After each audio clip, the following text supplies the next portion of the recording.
Rebonjour. Dans cette vidéo, on va continuer le chapitre 4 sur la résolution numérique des équations non linéaires. On s'est arrêté sur le principe de la méthode du point fixe et on a expliqué géométriquement d'où vient le problème du point fixe. Et on a dit deux points très importants. C'est lorsqu'on passe d'un problème f de x égale à 0 à g de x égale à x, il y a plusieurs choix de g à faire. Il y a même une infinité de choix de g. Est-ce que tous ces g fonctionnent? Non. On va voir quand est-ce que le g va marcher. Et il y a un autre problème, un autre souci, c'est le choix de x0 avec lequel on construit la suite.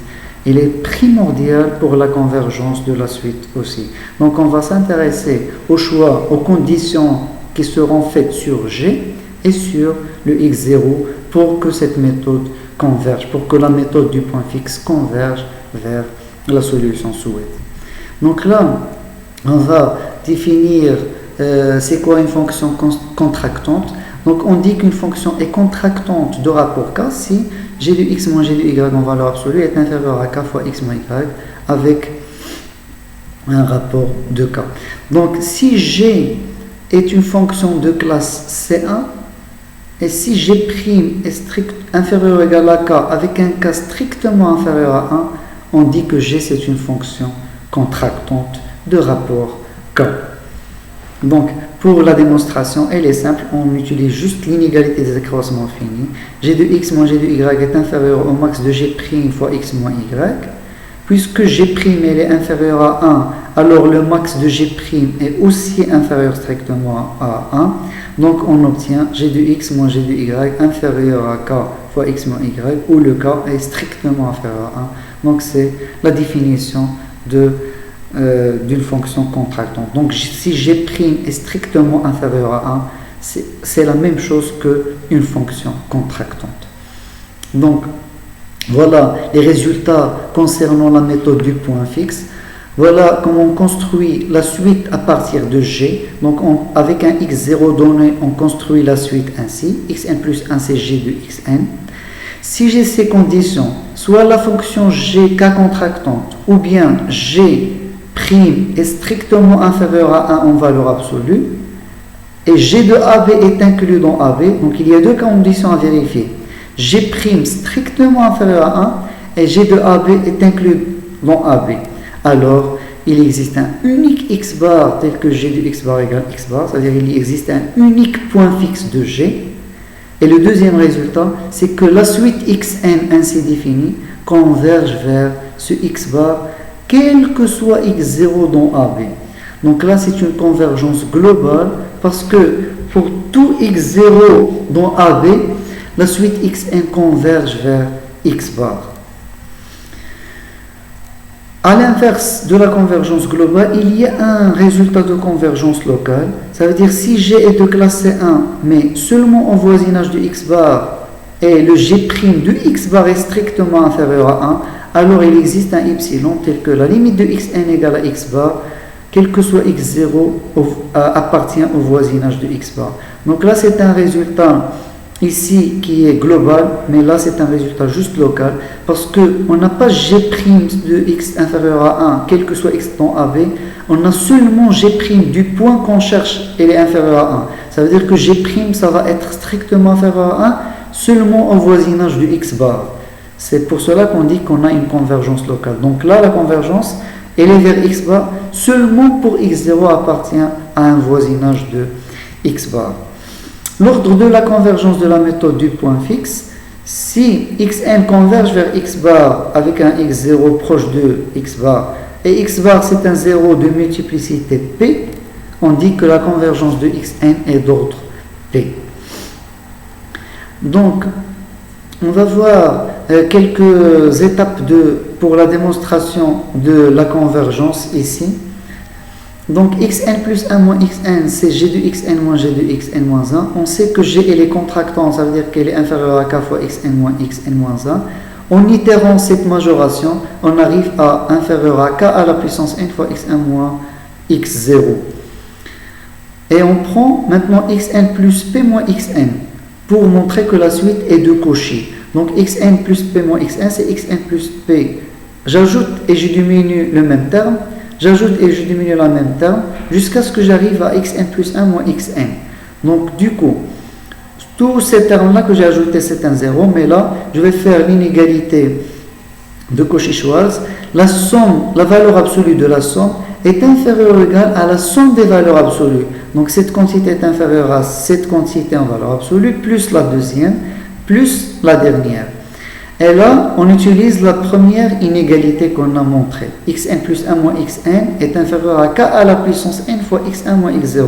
Donc du coup là, c'est inférieur à k à la puissance, le nombre de termes ici, c'est n plus p moins 1 fois x1 moins x0, plus ainsi de suite la deuxième, jusqu'à le dernier qui est k à la puissance n fois x1 moins x0. Donc là, je factorise par k à la puissance n, il reste 1 plus k à la puissance p moins 1. Et là, c'est la somme d'une série géométrique qui est égale à 1 moins k à la puissance p sur 1 moins k fois x1 moins x0. Et puisque k elle est strictement inférieure à 1, la suite k à la puissance p va converger, k à la puissance n va converger vers 0. Et donc, du coup, cette quantité peut être inférieure à epsilon à partir d'un certain rang. Du coup, la suite xn plus 1 plus p moins xn est inférieure à epsilon. C'est juste la définition d'une suite de Cauchy. Et donc, il va converger. Donc, toute suite réelle de Cauchy, il converge vers un réel noté x bar. Maintenant, la suite xn converge vers x bar. On va vérifier qu'est-ce qu'il vérifie ce x bar. Puisque xn plus 1 égale à g de xn et g est continu, alors le théorème de la convergence et de la continuité de g, il donne que xn plus 1 va converger vers x bar, g de xn va converger vers g de xn puisque g est continu. Du coup, j'aurai x bar égale à g de x bar. Il reste à montrer l'unicité du point fixe. Pour cela, on va supposer par l'absurde qu'il y a deux points fixes. Donc, il existe un autre point fixe de g noté bêta, tel que bêta il est différent de x bar. On sait que g est contractante.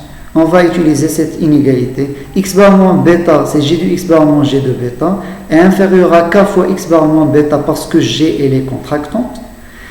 Par division, puisque x bar moins bêta elle est différent de 0, parce que x bar elle est différent de bêta, on aurait 1 est strictement inférieur ou égal à k, ce qui est absurde car k par hypothèse est strictement inférieur à 1. Donc on a trouvé une contradiction. Du coup, on n'a pas de point fixe pour cette fonction. Donc il y a un seul point unique.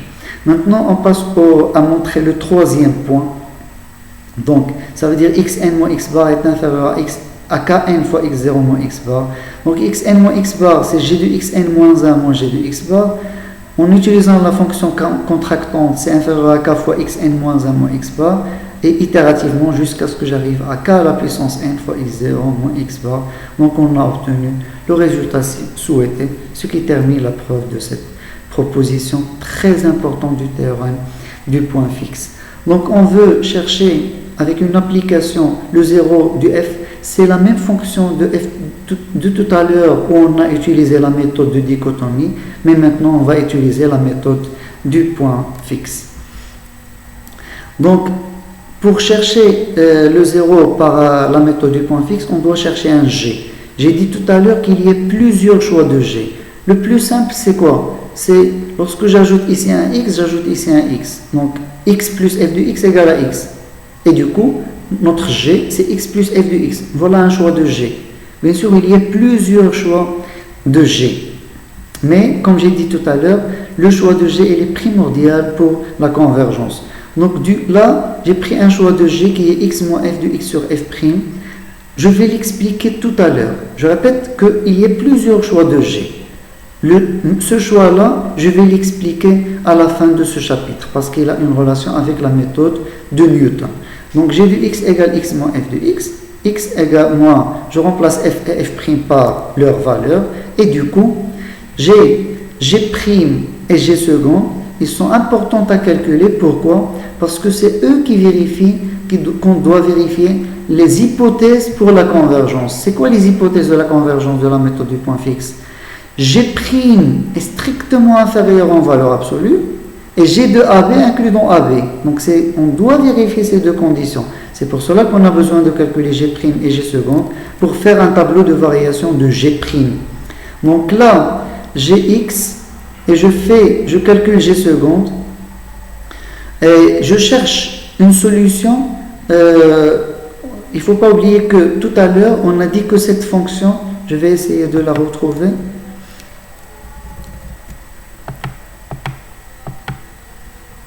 Voilà, que cette fonction s'annulait sur 3 points alpha 1, alpha 2, alpha 3. Tout à l'heure, avec la méthode de dichotomie, on a trouvé une valeur approchée de alpha 1. Maintenant, avec la méthode du point fixe, je m'intéresse à alpha 2, à calculer alpha 2. Donc, je vais travailler sur l'intervalle moins de 1 pour trouver cette valeur de alpha 2. Donc, je reviens à la méthode du point fixe. Donc là, donc voilà notre cas. Donc je prends l'intervalle moins de 1 et je calcule le tableau de variation de G'. Donc j'ai besoin de G seconde. G seconde, elle est positive et elle est négative sur ce point-là où il s'annule. Donc là, du coup, G', elle est strictement croissante et strictement décroissante. Mais là, ce n'est pas suffisant parce qu'il faut que G' soit entre moins 1 et 1. Et là, G', elle est inférieure à moins 1. Du coup, j'ai besoin de chercher deux valeurs ici, telles que leur image égale à moins 1. Parce que là, les G', ils sont négatifs. Donc, voilà deux valeurs où leur image, c'est moins 1. Donc là, comment on trouve ces calculs-là? C'est juste en résolvant G' égale à moins 1 pour trouver ces deux valeurs. Donc, une fois qu'on a trouvé ce tableau de variation, donc, il reste, donc, quand x elle est entre ces deux valeurs, moins 1,287 et 0,3, G' elle est entre moins 1 et 0, ça veut dire que la valeur absolue de G' elle est strictement inférieure à 1. Qu'est-ce qu'il reste à vérifier? La deuxième condition, ça veut dire que G de cet intervalle est inclus dans le même intervalle. Avec le tableau de variation de G, je ne l'ai pas fait ici, je dois vérifier cette condition. Donc je calcule l'image de cet intervalle et je peux vérifier rapidement qu'elle est inclue dans le même intervalle. Du coup, j'ai les deux conditions du théorème du point fixe. G' inférieur à strictement à 1, quel que soit x sur cet intervalle. G de cet intervalle est inclus dans le même. Ça veut dire que la suite xn qui s'écrit xn plus 1 égale g de xn va converger automatiquement vers alpha 2 pour tout x0 appartenant à cet intervalle. Du coup, je peux rapidement, avec un calcul simple, prendre un x0, le remplacer pour trouver x1, x2, jusqu'à ce que je trouve la valeur de alpha 2. Donc maintenant, je passe aux méthodes de Newton-Raphson. Donc j'ai terminé avec la méthode du point fixe, je passe à la méthode de Newton-Raphson. Donc ces méthodes de Newton-Raphson, on peut les voir de la manière suivante. Donc je considère la formule de Taylor. Donc f de x bar, c'est f de x plus x bar moins x f' plus un grand taux de x bar moins x au carré. Donc ça c'est la formule de Taylor-Lagrange. Donc, puisqu'on veut, on cherche un x bar tel que f de x bar égale à 0, donc là, qu'est-ce que j'aurai? J'annule ce terme. Et là, j'aurai f de x, donc là, le deuxième terme égale à 0. Donc la deuxième partie, c'est égal à 0, puisque f de x bar égale à 0. Parce que je cherche un 0 de f. Donc pour un x proche du x bar, ce terme taux de x bar moins x va converger vers 0. Seulement pour les x qui sont proches de x bar. Et là, c'est très important. Parce que là, on aura après une convergence seulement locale. Donc, parce que cette simplification que je suis en train de faire, elle est pour le x qui est proche de x bar, pour annuler ce terme. Donc, j'aurai f de x plus x bar moins x fois f', elle est à peu près égale à 0. Donc, quand j'arrive à ce terme-là, le x, je lui donne un xn, et le x bar que je cherche, je vais lui donner un terme xn plus 1. Et du coup, cette équation devient f de xn plus 1 moins xn f' égale à 0. Et là, c'est exactement la formule de Newton. Donc, xn plus 1 va s'écrire xn moins 1 sur f' de xn fois f de xn. Donc, je vais expliquer tout à l'heure graphiquement que là, c'est une tangente et je veux que la tangente s'annule. Je vais l'expliquer graphiquement. Là, le calcul, il est fait analytiquement. Donc, la formule de Newton, xn plus 1, c'est xn moins 1 sur f' de xn fois f de xn. Il ne faut pas oublier qu'on est arrivé à cette formule en prenant x proche de x bar. Donc, les résultats, ils vont être seulement local. Ça veut dire que le x0 que je dois prendre, il doit être proche de x bar. Sinon, la méthode ne va pas converger. Donc, le f' qu'on voit ici de xn, si je le remplace par une autre fonction, ça veut dire pas nécessairement le f de x, f', j'aurai un alpha de xn. Là, je peux construire d'autres formules. Donc, cette formule, ça serait appelé la formule de Newton. Et les autres, chaque formule aura un nom. On va résumer ça ici. Je prends xn plus 1 égale xn moins 1 sur alpha xn fois f de xn. Je rappelle ce que j'ai dit. Si alpha xn c'est f', c'est la méthode de Newton. Donc, si alpha n c'est f' de xn, c'est la méthode de Newton. Mais parfois, on trouve des difficultés pour calculer f'. Donc, si je remplace f' par ce quotient-là, qui est proche de f', ça, il vient de la définition de la limite, parce que f', c'est à peu près, c'est le taux de variation instantané. Donc, si je remplace f' par ce taux de variation, j'aurai la méthode de séquente, au lieu d'avoir la méthode de Newton-Raphson. Si je remplace alpha xn par une constante, alpha sur lambda, ça va prendre le nom de relaxation. Si je prends alpha xn, je la remplace par une constante qui ne change pas, parce que là, il change en fonction de xn. Mais là, c'est juste une constante, c'est f de b moins f de a sur b moins a. C'est la pente de la droite qui passe par les points a, f de a, b, f de b. Alors, ça s'appelle la méthode des coordes. Pourquoi la méthode de coordes? Parce que ça, c'est la pente de la corde qui relie les points A, F de A et B, F de B. Donc voilà, en changeant seulement ce alpha xn, j'aurai 4 méthodes. Mais le plus important pour nous, c'est la méthode du point, c'est la méthode de Newton pour alpha xn égale f' de xn. Donc géométriquement, comment on peut comprendre la méthode de Newton? J'ai une fonction f qui s'annule sur ce point. Je prends un x0 sur la droite. Donc, vous vous rappelez bien, pour les méthodes de dichotomie, on prend A0 et B0. Non. Pour la méthode du point fixe, on prend un x0 qui est dans l'axe, qui n'est pas le point qu'on cherche. Pareil pour la méthode de Newton, le x0 va être dans l'axe, il ne va pas être ici. Ce n'est pas le point bleu qu'on cherche. Donc, on va prendre un x0 et notre objectif, c'est d'aller vers ce point avec la suite de Newton qu'on vient de construire. Donc j'ai un point x0, je calcule son image. Et là, je calcule la tangente. Donc, c'est quoi le principe?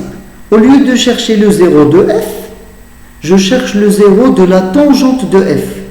Et je considère que lorsque x0 est proche de x bar, la fonction elle est proche de la tangente, parce que la tangente, qu'est-ce qu'il fait? Il fait une approximation de la fonction au voisinage du point. Donc, au lieu de chercher un 0 de f, je cherche le 0 de la tangente. Donc, voilà le 0 de la tangente. Ça, c'est la tangente. Le 0, c'est x1. Ça veut dire la tangente coupe l'axe sur ce point. Ce point, c'est x1. Et qu'est-ce qu'il vérifie x1 par rapport à x0? C'est juste x1, c'est x0 moins f de x0 sur f' de x0. Pourquoi? En écrivant l'équation de la tangente, et je résous l'équation de la tangente égale à 0, je trouve que x1 égale x0 moins f de x0 sur f' de x0.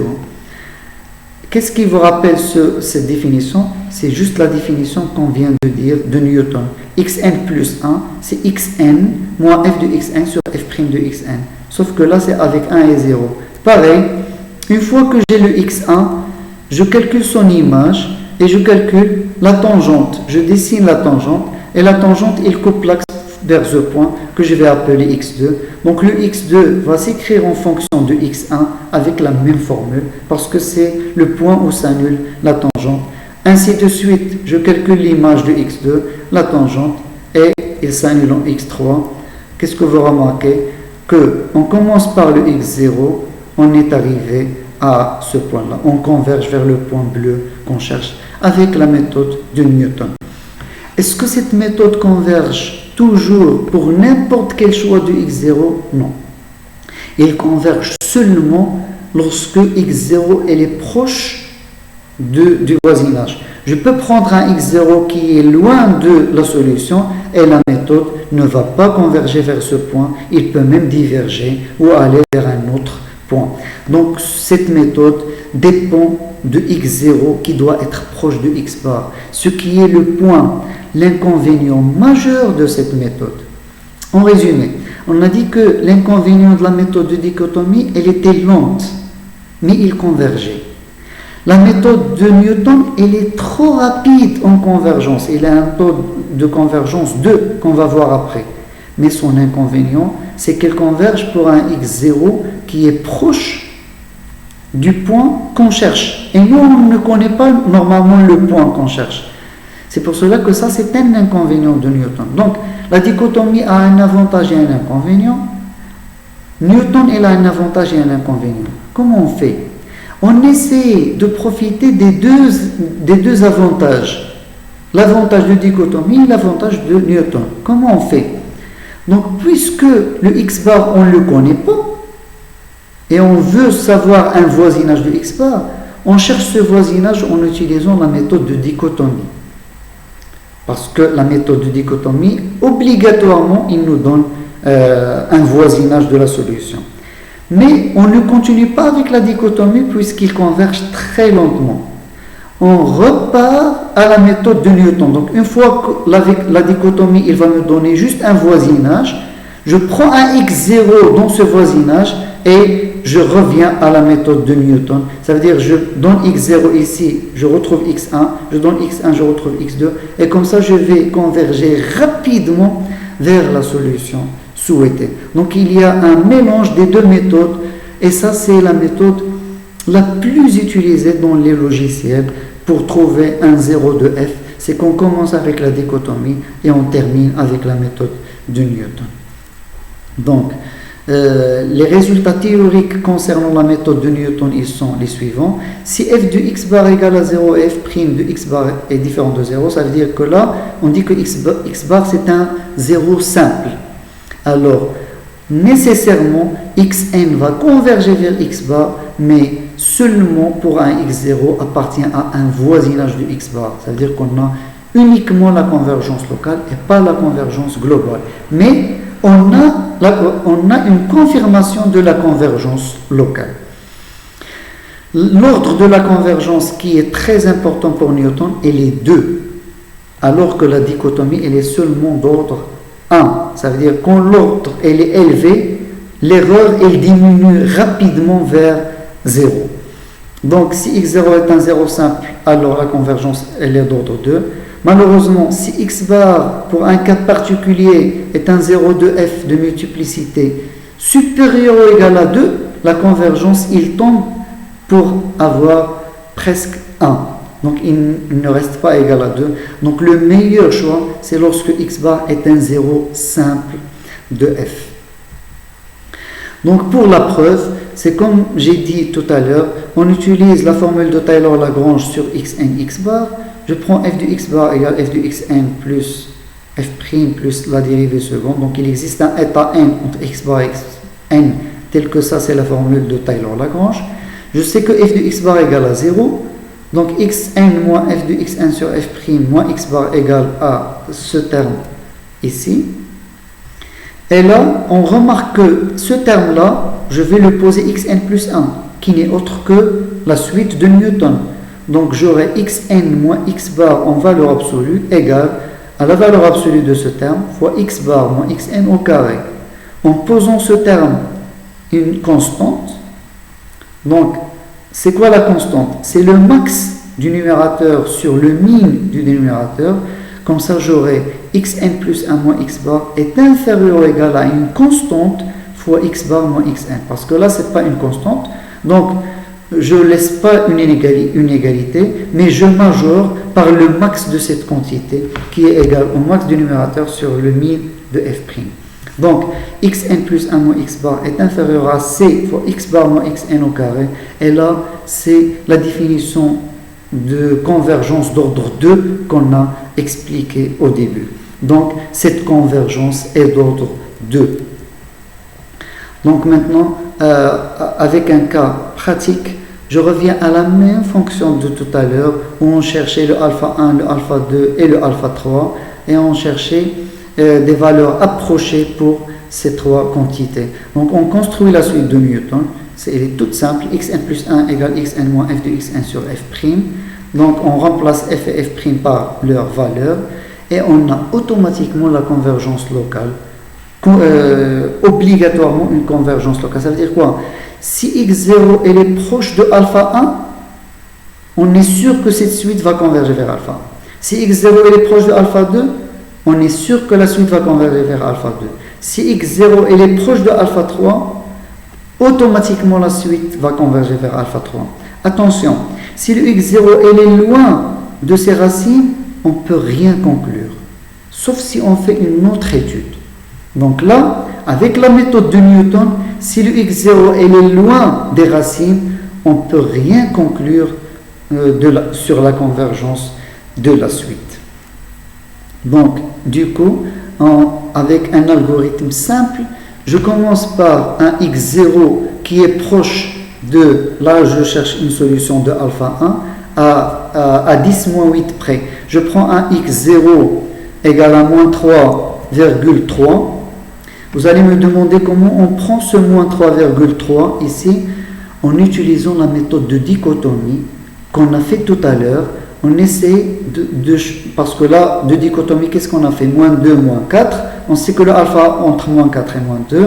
On essaie de faire la dichotomie pour avoir un voisinage de alpha 1.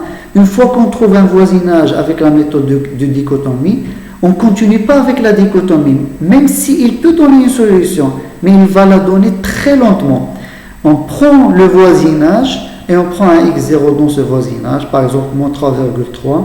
Et là, du coup, je vais la remplacer ici. Une fois que je donne x0, j'obtiens x1. Le voilà. Une fois que j'ai x1, j'obtiens x2 avec la même suite. Et à chaque fois, je calcule x1 moins x0. Et l'arrêt du programme, si xi plus 1 moins xi est inférieur à 10 moins 8, parce que là, c'est demandé 10 moins 8, je m'arrête. Là, c'est 10 moins 2 moins 4, 1, 10 moins 8. C'est cette valeur qui est strictement inférieure à 10 moins 8, donc j'arrête. Donc cette valeur est une valeur approchée de alpha 1 à 10 moins 8 près. Donc j'aurai 8 chiffres exacts après la virgule. Donc cette valeur, il y a une autre remarque. Là j'ai pris une autre valeur de x0 qui est dans le voisinage et je retrouve bien sûr une valeur à peu près inférieure à 10 moins 8. Ça veut dire une valeur approchée à 10 moins 8. Là j'ai fait juste que pour tous les x0 proches de x bar, je retrouve toujours une valeur approchée de alpha 1. Et qu'est-ce qu'on remarque pour les erreurs? 10 moins 1, 10 moins 2, 10 moins 4, 10 moins 8. À chaque fois, l'erreur elle est divisée par 2. 10 moins 16. Et c'est pour cela qu'on dit que la méthode de Newton est d'ordre 2. Et si vous vous rappelez pour la dichotomie, l'erreur elle se divise 1, 0,5, 0,25, ça veut dire que l'erreur il diminue très lentement vers 0. Alors que là on passe de 10 moins 8 à 10 moins 16. Et de 10 moins 16, on va passer à 10 moins 32. C'est pour cela que la méthode de Newton est très intéressante pour la convergence. Donc, les autres diapos, c'est pour trouver alpha 3, on doit chercher une valeur dans un le x0 dans un voisinage de alpha 3. Toujours avec la méthode de dichotomie, on précise ce voisinage et on prend le x0. Là, on prend 2x0 et on retombe sur une valeur approchée de alpha 3 qui est égale à 2,07 et l'algorithme il est arrêté quand xi plus 1 moins xi est inférieur à 10 moins 8. Donc la dernière valeur c'est le alpha 2. Pareil, avec la méthode de dichotomie, on choisit un voisinage de alpha 2, on prend un x0 et on continue avec la méthode de Newton. Donc ça serait tout pour ce chapitre. Je vous remercie pour votre attention et à la prochaine.